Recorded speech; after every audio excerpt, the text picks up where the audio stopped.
Welcome everyone. आज का मैं टॉपिक लेकर आया हूं आप लोगों के लिए सिंथेसिस, जो क्लास 12th का ग्रामर का एक टॉपिक दिया गया है, जो कि 2 नंबर का है, जिसमें से 2 क्वेश्चन हमें पूछे जाते हैं एग्जाम के अंदर। देखिए टॉपिक है सिंथेसिस। इसका मतलब क्या होता है? जोड़ना बोल सकते हैं, संश्लेषण बोल सकते हैं, या फिर 2 सेंटेंस को मिलाकर एक सेंटेंस बनाना, इसको हम बोल सकते हैं। देखिए इस टॉपिक में कुछ ऐसे वर्ड को ऐड किया गया है जो हम पहली बार सुनने जा रहे हैं। जो 12th क्लास के स्टूडेंट्स हैं उनके सामने ये जो टॉपिक है बिल्कुल नया आता है, थोड़ा हार्ड लगता है। क्यों? क्योंकि इसके अंदर जो वर्ड दिए गए हैं वो पहले हमने इससे पहले कहीं सुने नहीं है। अब जो नया टॉपिक सामने आएगा वो एक बार में तो हार्ड लगेगा, लेकिन ये जो टॉपिक है वो बहुत ईजी है। थोड़ा सा लेंथी हो सकता है लेकिन बहुत ईजी है अगर हम इसको टॉपिक वाइज एक एक करके ध्यान से पढ़ें।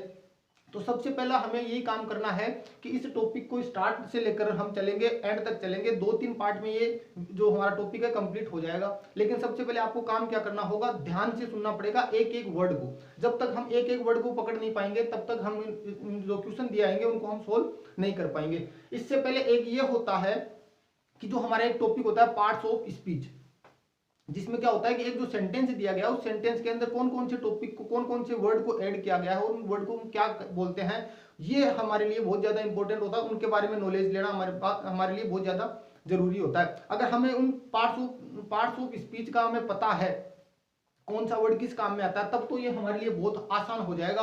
और अगर नहीं भी पता तो हम एक बार उनको देखने की कोशिश करेंगे और उसके साथ साथ जो मैं ये वर्ड बताऊंगा इनकी डेफिनेशन बताऊंगा, कौन सा टॉपिक किस काम में आता है, किसे क्या कहा जाता है, ध्यान से सुनते जाएंगे तो ये हमारे लिए बहुत ज्यादा ईजी हो जाएगा। देखिए शुरू करें सबसे पहले सिंथेसिस को। सिंथेसिस में अगर बात करें डेफिनेशन की कि होता क्या है, सिंथेसिस कहा किसे जाता है, क्या जोड़ा जाता है, किनका संयोजन किया जाता है, संश्लेषण किया जाता है। देखिए हमारे पास एक सेंटेंस होता है, सिंपल सेंटेंस। अब जैसे 2 सेंटेंस है हमारे पास, 2 या फिर 2 से ज्यादा भी सिंपल सेंटेंस हो सकते हैं। तो मेन जो डेफिनेशन होती है वो यही होती है कि 2 या 2 से अधिक जो हमारे पास सिंपल सेंटेंसेज है उनको मिलाकर एक सिंपल सेंटेंस बनाना, या एक कंपाउंड सेंटेंस बनाना, या फिर एक कॉम्प्लेक्स सेंटेंस बनाना, उसी ही हम क्या बोल सकते हैं? सिंथेसिस बोल सकते हैं।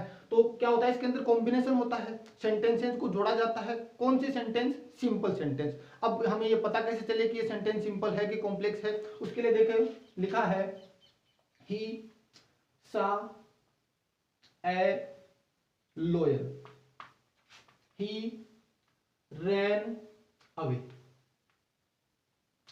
देखिए हमारे पास 2 सेंटेंस है। अब ये सिंपल कैसे है कि सिंपल सेंटेंस की पहचान कैसे करें कि हमें पता कैसे चलेगा? देखिए एक जो सिंपल सेंटेंस होता है उसके अंदर एक तो होता है हमारा सब्जेक्ट। सिंपल सेंटेंस में एक तो क्या होता है? हमारा सब्जेक्ट होता है, और उसके साथ में एक हमें क्या मिलती है? फाइनाइट वर्ब मिलती है। सिंपल सेंटेंस किसे कहा जाएगा? एक तो हमें क्या मिलेगा? उसके अंदर सब्जेक्ट होगा और एक उसके अंदर क्या होगा? फाइनाइट वर्ब होगी। अगर एक किसी सेंटेंस में एक सब्जेक्ट है और एक फाइनाइट वर्ब है, इसका मतलब वो हमारा कौन सा सेंटेंस हो जाएगा? सिंपल सेंटेंस हो जाएगा। देखिए एक सेंटेंस लिखा ऊपर, ही सा ए लोयन, या फिर हमें नाम देख सकते हैं, राम सा ए लोयन एंड रैन अवे। देखिए यहां पर राम है, ये हमारे सेंटेंस का सब्जेक्ट हो गया। वर्ब लिखी है, ये वर्ब हमारी क्या है? फाइनाइट वर्ब है, फाइनाइट वर्ब है। तो ये एक सब्जेक्ट है, ये एक फाइनाइट वर्ब है। आगे लिखा ही, फिर से सब्जेक्ट है, रैन फिर से क्या है? फाइनाइट वर्ब है। चलो ठीक है कि हमें ये तो पता चल गया कि हाँ ये सब्जेक्ट है। भाई जो सेंटेंस में जो मेन डूअर होता है, काम करने वाला होता है, वो क्या होता है? हमारे सेंटेंस का सब्जेक्ट होता है। लेकिन बात करें फाइनाइट वर्ब की, ये हमारे पास पहली बार आ रही है सामने की। ये फाइनाइट वर्ब क्या होती है? देखिए फाइनाइट वर्ब क्या होती है?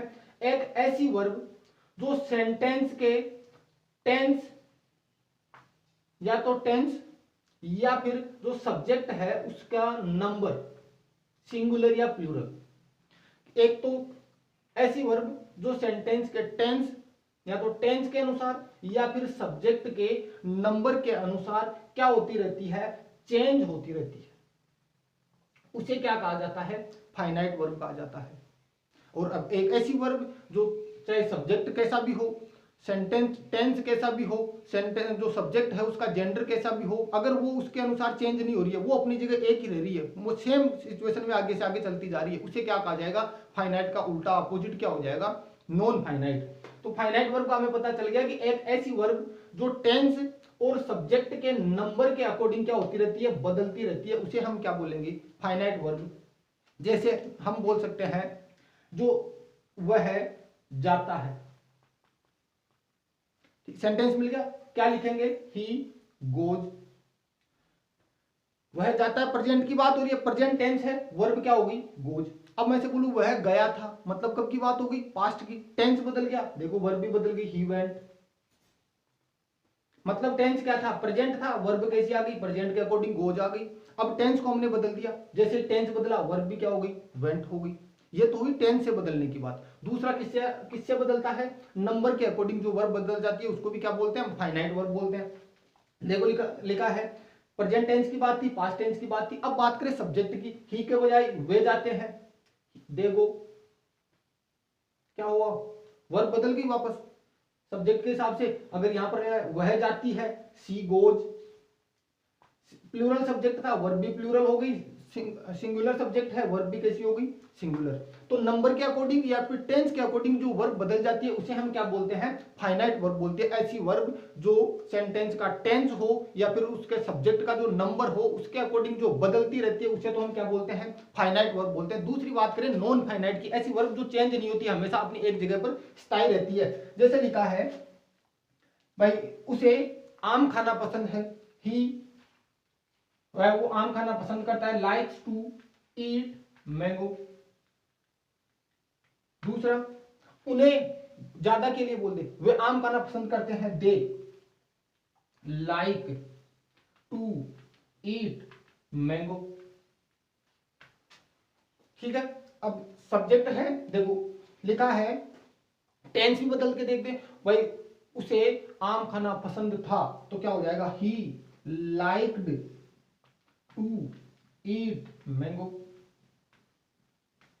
अब देखो इन तीन सेंटेंस से हमें फाइनाइट और नॉन फाइनाइट वर्ब का आसानी से पता चल जाएगा।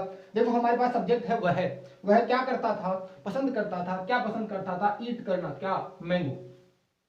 देखो ही सब्जेक्ट है, ये वर्ब है और ये भी वर्ब है, लेकिन देखो ये ईट है, तीनों जगह पे सेम रही है, चाहे सब्जेक्ट कैसा भी हो, वर्ब हमेशा कैसी रही है, सेम रही है। मतलब सेंटेंस के ना तो नंबर के अनुसार बदली है ना टेंस के अनुसार बदली है। प्रेजेंट टेंस था तो भी ईट है, पास्ट टेंस है तो भी ईट है, सिंगुलर सब्जेक्ट ही था तो भी ईट है, और दे हो गया प्लूरल तब भी क्या है, ईट। मतलब सब्जेक्ट का नंबर हो चाहे टेंस हो, इस पर कोई इफेक्ट नहीं पड़ रहा, तो ये चेंज नहीं हो रही। तो जो चेंज नहीं होती उसे तो क्या कहा जाएगा, non finite, non finite verb होगी। और जो देखो ये चेंज होती जा रही है तो इसका मतलब क्या हो जाएगा, फाइनाइट वर्ब हो जाएगी। तो जो सब्जेक्ट के टेंस या फिर सब्जेक्ट के नंबर के अनुसार चेंज होती रहती है उसे फाइनाइट बोलेंगे, और जो चेंज नहीं होती उसे नॉन फाइनाइट बोलेंगे। यहां तक क्लियर हो गया होगा। अब हम बात कर रहे थे सिंपल सेंटेंस की, कि सिंपल सेंटेंस होता क्या है। अब आसानी से समझ में आ जाएगा कि एक ऐसा सेंटेंस जिसके अंदर क्या होगी, एक तो सब्जेक्ट होगा और एक क्या होगी, फाइनाइट वर्ब होगी। एक सब्जेक्ट, ही सा ए लोयन, यही सेंटेंस था, ही रैन अवे। दो सेंटेंस है, सब्जेक्ट है, फाइनाइट वर्ब है, सिंपल सेंटेंस। सिंपल सेंटेंस किसे बोलेंगे, एक तो सब्जेक्ट हो और एक फाइनाइट वर्ब हो। आगे लिखा है ही रैन, ये सब्जेक्ट है, ये फाइनाइट वर्ब है, ये सेंटेंस के अनुसार चेंज होती रहती है, तो इनको क्या बोल दिया, एक सब्जेक्ट हो गया और एक फाइनाइट वर्ब होगी। दो से क्या हो गए, सेंटेंस दिए हुए, दोनों के दोनों क्या है, सिंपल सेंटेंस है। अब सिंथेसिस में क्या होता है, सेंटेंस को तीन भागों में बांटा गया है। एक तो होता है कि सिंपल सेंटेंसेज को आपस में मिलाएंगे, दो या दो से ज्यादा सिंपल सेंटेंसेज होंगे और उन सबको मिलाकर क्या बनाया जाएगा, एक दूसरा ही सिंपल सेंटेंस बना दिया जाएगा। और उसके बाद क्या होता है कि दो या दो से अधिक जो सिंपल सेंटेंस है उनको जोड़ के क्या करना है, एक कंपाउंड सेंटेंस बनाना है। और तीसरा यह है कि दो या दो से अधिक सिंपल सेंटेंसेज को मिलाकर क्या करना है, एक कॉम्प्लेक्स सेंटेंस बनाना है। अब बना लेंगे, लेकिन बनाएंगे कब, जब हमें पता चलेगा कि सिंपल सेंटेंस, कंपाउंड सेंटेंस और ये कॉम्प्लेक्स सेंटेंस ये है क्या। एक वर्ड और होता है कि ये जो हमारा सेंटेंस है इसका ये क्या है, सब्जेक्ट है, ये वर्ब है, लेकिन इन सब को मिलाकर एक वर्ड और जो आगे हमारे काम में आएगा वो क्या होगा, प्रीडिकेट। अब ये प्रीडिकेट एकदम नया वर्ड है कि प्रीडिकेट होता क्या है, कि ऐसे शब्द सेंटेंस के ऐसे शब्द, ऐसे वर्ड जो किसको डिनोट करते हैं, किसकी बात करते हैं, हमेशा सब्जेक्ट के लिए काम में आते हैं, मतलब सब्जेक्ट के बारे में पूरी बात करते हैं उनको। या फिर ऐसे एक सीधे शब्दों में हमारी भाषा में हम बोल सकते हैं कि सेंटेंस का जो सब्जेक्ट है उसको छोड़कर जो शेष बचा हुआ जो सेंटेंस का भाग है उसे ही हम क्या बोल सकते हैं, प्रीडिकेट बोल सकते हैं। अब बात करें सेंटेंस के टाइप्स की। पहला सेंटेंस हमें दे रखा है सिंपल सेंटेंस। भाई दो या दो से अधिक जो सिंपल सेंटेंसेज हमें दिए हुए आएंगे उन्हें हमें एक करना होगा और उनको क्या करना है, एक सिंपल सेंटेंस, दो से अधिक सिंपल सेंटेंस को मिलाकर एक सिंपल सेंटेंस बनाना है। ठीक है, अब सिंपल सेंटेंस होगा तो हमें क्या चाहिए, एक सब्जेक्ट होना चाहिए और एक ही फाइनाइट वर्ब होनी चाहिए, तभी वो सेंटेंस कैसा होगा, सिंपल सेंटेंस होगा। अब सिंपल सेंटेंस को बदलने के लिए बहुत सारे रूल है, जब हम एक एक करके पढ़ेंगे तब वो हमारे सामने आते रहेंगे। हम सिर्फ एक बार इतना देख रहे हैं कि सिंपल, कंपाउंड और कॉम्प्लेक्स सेंटेंस है क्या चीज। सिंपल सेंटेंस, इसी सेंटेंस को हम क्या करेंगे, सिंपल सेंटेंस में बनाएंगे। प्रेजेंट पार्टिसिपल का प्रयोग करते हुए हम क्या कर देंगे, इसको सीइंग एलोयन ही रैन अवे।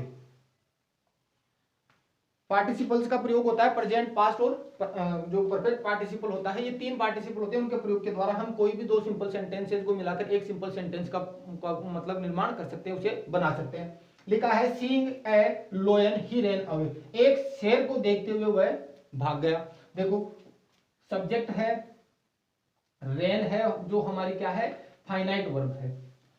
ये जो सीइंग है, पार्टिसिपल क्या होता है, पार्टिसिपल होता क्या है वो देख लेंगे। सबसे पहले पार्टिसिपल की डेफिनेशन देखेंगे। पार्टिसिपल किसे कहा जाता है, भाई ये जो वर्ब है, ये सीइंग दिख रहा है, ये दिखने में तो क्या है, एक वर्ब दिख रही है, लेकिन यहां पर ये किसका काम नहीं कर रही, वर्ब का काम नहीं कर रही। अगर वर्ब होती तो फिर एक सेंटेंस में दो वर्ब होगी, मतलब ये सेंटेंस कौन सा नहीं रहा, फिर अब सिंपल सेंटेंस, मतलब दो फाइनाइट वर्ब रही तो फिर ये सिंपल सेंटेंस नहीं रहा।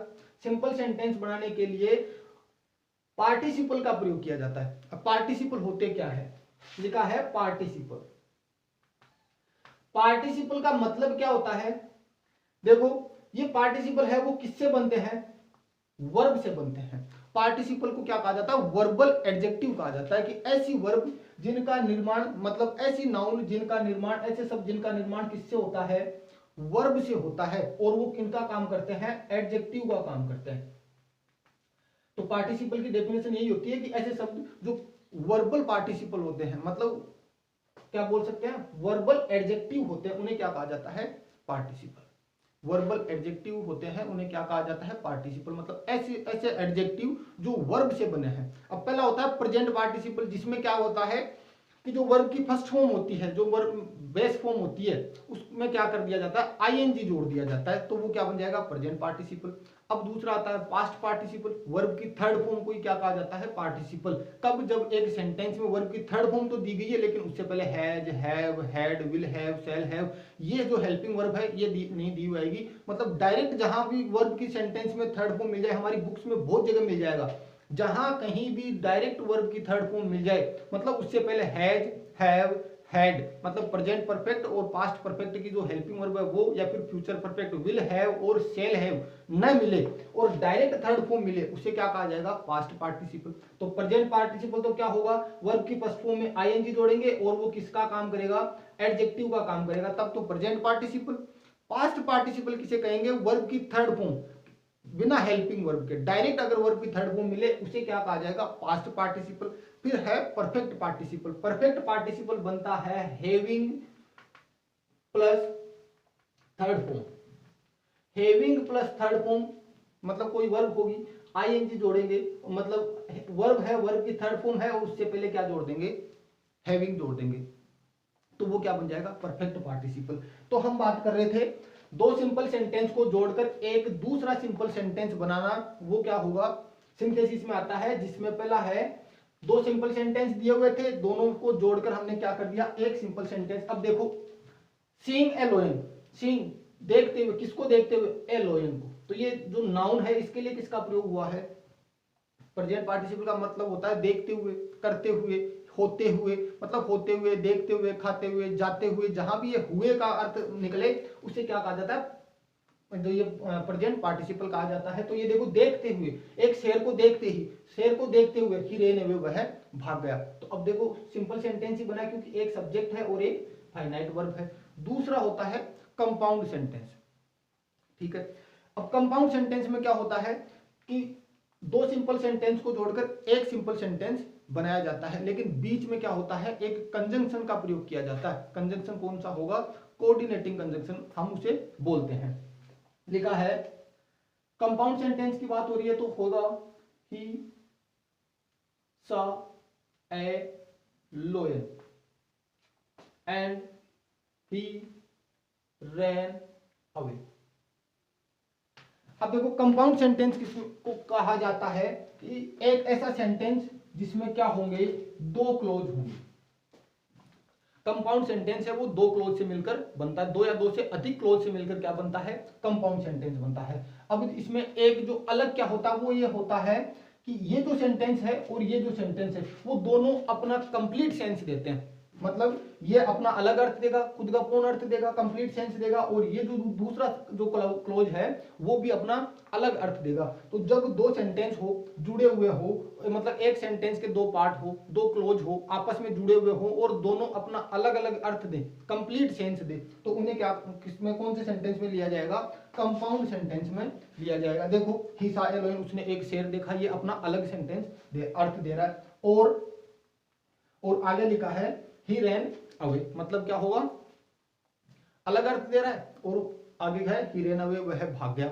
अलग बात जा रही, मतलब ना तो ये इस पे डिपेंड है ना ये इस पे डिपेंड है। तो इन दोनों क्या बोल सकते हैं हम, मेन क्लोज बोल सकते हैं या फिर इंडिपेंडेंट। भाई जो किसी पे डिपेंड नहीं रहता उसको हम क्या बोलते हैं, इंडिपेंडेंट क्लोज।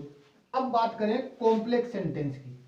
कॉम्प्लेक्स सेंटेंस में क्या होता है, दो क्लोज होते हैं, लेकिन उनमें एक तो मेन क्लोज होता है और एक क्या होता है, डिपेंडेंट क्लोज। मतलब जो एक सेंटेंस, एक क्लोज है वो डिपेंडेंट होगा, मतलब वो क्या करेगा, दूसरे पर निर्भर करेगा, डिपेंड करेगा किसके ऊपर, मेन क्लोज पर। जैसे लिखा है एज ही सा ए लोयन ही रैन अवे। दो क्लोज है, एक कंजक्शन से जुड़े, ठीक है। तो अब क्या होगा, एक सेंटेंस है ही सा ए लोयन ही रैन अवे एज का मतलब जैसे ही सा ए लोयन, उसने शेर देखा, वह भाग गया। अब देखो इनमें से मेन क्लोज कौन सा है जो अपना अलग से अर्थ दे रहा है, कौन सा है, जैसे ही उसने शेर देखा क्या किया, फिर उसने, वह भाग गया। मतलब पूर्ण अर्थ कौन दे रहा है, शेर देखने के बाद उसने भागने काम के बाद जैसे उसने शेर, ये क्या करता है, ये हमेशा सस्पेंस रखता है, ये सेंटेंस सस्पेंस रखता है, पूर्ण अर्थ नहीं देता कि हाँ हुआ, होगा क्या, भाई काम तो हो गया लेकिन इसका रिजल्ट क्या निकला, पर्पस क्या था इस काम का होने का। तो यहाँ पर देखो एज ही सा ए लोयन की, हाँ ठीक है शेर तो देखा लेकिन किया क्या, वह भाग गया। कंप्लीट सेंस कौन दे रहा, ही रैन अवे। ये सेंटेंस है वो क्या होगा, मेन क्लोज होगा, मेन क्लोज होगा, या फिर हम इसको क्या बोल सकते हैं, प्रिंसिपल क्लोज बोल सकते हैं, या फिर क्या बोल सकते हैं जो इंडिपेंडेंट रहता है, किसी दूसरे पर डिपेंड नहीं करता, तो ये क्या हो जाएगा, इंडिपेंडेंट क्लोज हो जाएगा, इंडिपेंडेंट क्लोज। अब बात करें इस सेंटेंस की, हाँ इस क्लोज को हम क्या बोलेंगे, सेंटेंस नहीं बोलेंगे, इसको क्लोज बोलेंगे, क्योंकि एक सेंटेंस का भाग है, पूरा सेंटेंस नहीं है। लिखा है एज ही सा ए लोयन, इंडिपेंडेंट बोल सकते हैं इसको, ये भाई क्या है, ये डिपेंडेंट है, क्या है, डिपेंडेंट सेंटेंस क्लोज है ये, क्योंकि ये किस पे डिपेंड कर रहा है, मेन क्लोज पे डिपेंड कर रहा है। अब देखो इनको होता है जोड़ने का, पता कैसे चलता है कि ये कंपाउंड सेंटेंस होगा या फिर कॉम्प्लेक्स सेंटेंस होगा। अंतर ये होगा, कंपाउंड सेंटेंस के जो दोनों क्लॉज है वो एक दूसरे पर निर्भर नहीं करते, मतलब किसी पर डिपेंड नहीं करते, अपना कंप्लीट सेंस देते हैं। ये भी अपना कंप्लीट सेंस दे रहा है और ये उसने शेर देखा और उसके बाद वो भाग गया, देख लिया। लेकिन ये एज जुड़ती, जैसे उसने शेर देखा, इफ, वेदर, दो, ऑल दो, ये सब कौन से होते हैं, कॉम्प्लेक्स सेंटेंस में काम में ले जाते हैं। तो बात हमारी हो गई सिंथेसिस की। एक बार ध्यान से सुनेंगे, जितना पढ़ा एक बार उनको मैं दोबारा से बोल के बताऊंगा, ध्यान से सुनते रहना। जब तक ये बात कंप्लीट माइंड में क्लियर नहीं होगी तब तक आगे की जो रूल्स मान लेंगे, जो प्रोसेस है वो समझ में नहीं आएगी। तो सबसे पहले ध्यान से एक बार सुनेंगे, सिंथेसिस कहा किसे जाता है, जब दो या दो से अधिक सिंपल सेंटेंस मिलकर कोई एक अन्य सिंपल सेंटेंस, कंपाउंड सेंटेंस या फिर कॉम्प्लेक्स सेंटेंस बनाते हैं तो उसे क्या कहा जाता है, सिंथेसिस कहा जाता है। अब बात करें सिंपल सेंटेंस किसको कहा जाता है, हमने ये बात करी थी सिंपल सेंटेंस की। एक सिंपल सेंटेंस वह होता है जिसमें एक तो सब्जेक्ट और एक ही फाइनाइट वर्ब होती है।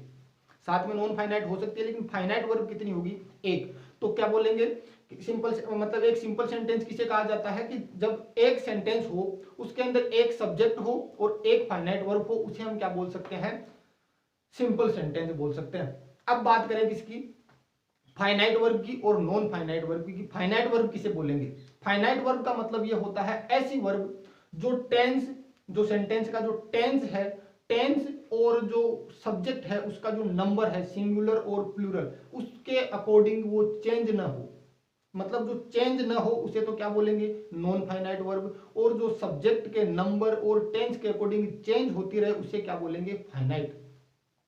अब जो इन्फिनेटिव नॉन फाइनाइट था उससे हम क्या बोल सकते हैं, हम इन्फिनेटिव ही, मतलब जो इन्फिनेटिव एक आगे जो हमारे पास वर्ड आएगा जिसका प्रयोग करके हम सिंपल सेंटेंस को जोड़कर दूसरा सिंपल सेंटेंस बनाएंगे, इन्फिनेटिव का प्रयोग। इन्फिनेटिव का मतलब ये होता है टू प्लस वर्ब की फर्स्ट फॉर्म।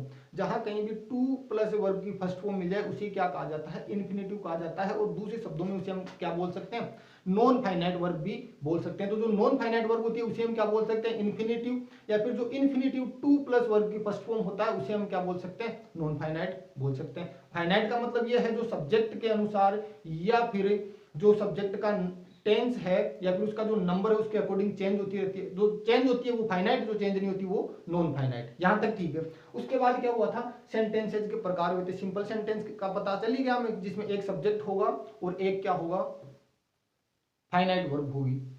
नेक्स्ट बात की थी हमने बाय सिंपल सेंटेंस में पार्टिसिपल, एक वर्ड बीच में आया था कि पार्टिसिपल क्या होता है, पार्टिसिपल को हम क्या बोल सकते हैं, वर्बल एडजेक्टिव, कि ऐसे एडजेक्टिव जो वर्ब से बनते हैं। अब ये कितने प्रकार के होते हैं, तीन प्रकार की हमने बात की। पहला कौन सा था, प्रेजेंट पार्टिसिपल। प्रेजेंट पार्टिसिपल में क्या होता था कि जब वर्ब की फर्स्ट फॉर्म हो और वर्ब की फर्स्ट फॉर्म के अंदर क्या जोड़ दिया जाए, आईएनजी जोड़ दिया जाए, तब तो वो क्या हो जाएगा, और वो एडजेक्टिव का काम करे। वर्ब की फर्स्ट फॉर्म हो, आईएनजी जोड़े और वो क्या काम करे, एडजेक्टिव का काम करे, तब क्या करेंगे, तब उसको हम क्या बोलेंगे, यह है प्रेजेंट पार्टिसिपल। अब अगर किसी को यह नहीं पता कि ये एडजेक्टिव होता क्या है, एडजेक्टिव क्या होता है, ये क्वालिफाई करता है किसको, नाउन और प्रोनाउन को, कि ऐसे वर्ड जो नाउन और प्रोनाउन को क्वालिफाई करते हैं या फिर उनकी विशेषता बताते हैं, किसकी, नाउन या फिर प्रोनाउन की, उन्हें क्या कहा जाता है, एडजेक्टिव कहा जाता है। दूसरी हमने बात की, प्रेजेंट पार्टिसिपल हो गया। दूसरा पार्टिसिपल कौन सा, पास्ट पार्टिसिपल। पास्ट पार्टिसिपल क्या होता है, पास्ट पार्टिसिपल किसे कहा जाता है, वर्ब की थर्ड फॉर्म को, कि सेंटेंस के अंदर वर्ब की थर्ड फॉर्म दी गई है, ठीक है, वर्ब की थर्ड फॉर्म दी गई है, लेकिन वो किसका काम कर रही है, एडजेक्टिव का काम कर रही है, वर्ब का काम नहीं करेगी। क्यों, अगर वर्ब का काम करेगी और थर्ड फॉर्म है तो उससे पहले क्या मिलेगा, has, have, had, will have या फिर शैल हैव, जो प्रेजेंट, पास्ट और फ्यूचर की हेल्पिंग वर्ब है। विदाउट हेल्पिंग वर्ब अगर कहीं थर्ड फॉर्म मिल जाए, इसका मतलब वो क्या है, हमारा पास्ट पार्टिसिपल है। जब हम एक एक करके तीनों को डिटेल में पढ़ेंगे तब और ज्यादा अच्छे से समझ में आ जाएगा, लेकिन उससे पहले थोड़ा बहुत दिमाग में होना जरूरी है कि हाँ ये होता क्या है। फिर आगे हमें ज्यादा टाइम नहीं लगेगा कि बस हाँ ये वर्ड बोलते जाएंगे, दिमाग में आता जाएगा, फाइनाइट वर्ब कौन सी है, पार्टिसिपल क्या होता है, ये सब सामने आते हैं। प्रीडिकेट क्या होता है, सब्जेक्ट के बाद में जो कुछ भी बचा हुआ जो वर्ड है, जो सब्जेक्ट को छोड़ देंगे, सब्जेक्ट को अलग कर दो, फिर जो सब्जेक्ट के बारे में बातें की गई है वो सारी की सारी क्या होती है, प्रीडिकेट होती है। नेक्स्ट हम बात करें, तीसरा जो पार्टिसिपल था वो हमारा कौन सा था, परफेक्ट पार्टिसिपल। परफेक्ट पार्टिसिपल किसे कहा जाएगा, कि जो वर्ब की थर्ड फॉर्म तो होगी लेकिन उससे पहले क्या मिलेगा, हैविंग लिखा हुआ मिलेगा। तो हैविंग प्लस वर्ब की थर्ड फॉर्म अगर कहीं मिल जाए तो वो क्या है, हमारा परफेक्ट पार्टिसिपल है। तो इन तीनों पार्टिसिपल, प्रेजेंट, पास्ट और परफेक्ट पार्टिसिपल का यूज करके हम क्या करेंगे, दो या दो से अधिक जो सिंपल सेंटेंसेज होंगे उनको मिलाकर हम क्या करेंगे, एक सिंपल सेंटेंस, दूसरा जो नया सेंटेंस बनाएंगे वो, जिसका अर्थ वही रहेगा, बस सेंटेंस दो थे, दो को मिलाकर हमने कितना बना दिया, एक बना दिया। तो यहां तक मैं सोचता हूं कि जो सारे वर्ड की बात हुई थी वो हो गई होगी। कौन सा बचा, प्रीडिकेट हो गया, इन्फिनेटिव हो गया। इन्फिनेटिव का मतलब पता ही है, टू प्लस वर्ब की थर्ड फॉर्म होती है। पार्टिसिपल का मतलब हमें पता ही चल गया, वर्बल एडजेक्टिव होते हैं। प्रीडिकेट क्या होता है, सेंटेंस के सब्जेक्ट को छोड़कर जो शेष सेंटेंस का जो पार्ट बचा है उसे क्या बोलते हैं, हम प्रीडिकेट बोलते हैं। यहां तक हो गया, सिंपल सेंटेंस की बात होगी, एक सब्जेक्ट होगा और एक फाइनाइट वर्ब होगी। नेक्स्ट था कंपाउंड सेंटेंस। कंपाउंड सेंटेंस किसको बोलेंगे, दो सेंटेंस होंगे, दो सेंटेंस को मिलाकर एक सेंटेंस बनाया जाएगा, जिनको हम क्या बोलेंगे, दो अलग अलग पार्ट होंगे सेंटेंस के, जिनको हम बोलेंगे क्लोज बोलेंगे। दोनों ही मेन क्लोज होंगे। क्यों? क्योंकि दोनों अपना कंप्लीट सेंस देंगे और किसी ना किसी कंजंक्शन से जुड़े हुए होंगे, जिसको हम क्या बोलेंगे? Coordinating conjunction. जिस मतलब ऐसे कंजंक्शन जो क्या करते हैं? कंपाउंड सेंटेंस को मिलाते हैं, उनको क्या कहा जाता है? Coordinating conjunction. अब कोऑर्डिनेटिंग कंजंक्शन कौन कौन से होते हैं मैं थोड़ा सा एग्जांपल दे देता हूं। एंड हो गया, बोथ एंड हो गया, नॉट ओनली बट आल्सो हो गया, आइदर और, नाइदर नोर, ये सब क्या होते हैं? Coordinating conjunction. तो कोऑर्डिनेटिंग कंजंक्शन का प्रयोग जहां हुआ है, मतलब सेंटेंस कौन सा है?